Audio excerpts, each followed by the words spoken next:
Slovensko sa stalo 16. členom eurozóny k 1.1.2009.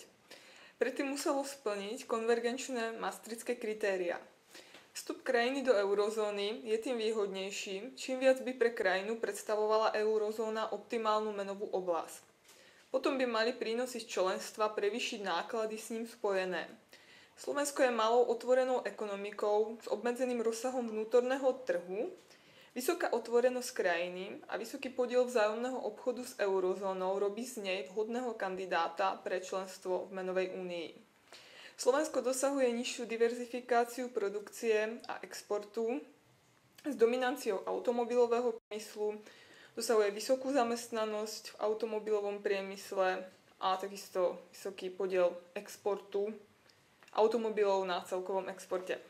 Slovensko dosahuje, to je iná charakteristika, vysokú mieru nezamestnanosti a taktiež vysokú mieru dlhodobej nezamestnanosti, ktorá je najvyššia v Európskej únii, čo viedlo k výpadu dopytu, ktorý postihol kvôli kríze celú eurozónu.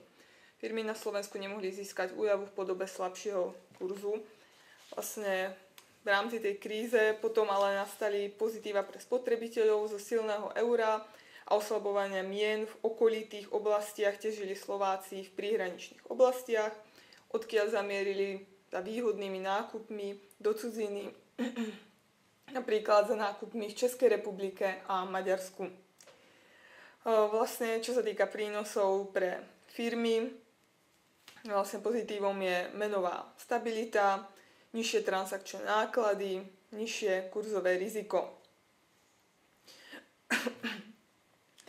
Tak, euro by malo znamenať impuls pre rast ekonomickej úrovni. Vlastne malo by dôjsť k vyrovnávaniu cenových hladín v eurozóne. Cenová hladina sa bude približovať priemeru EÚ.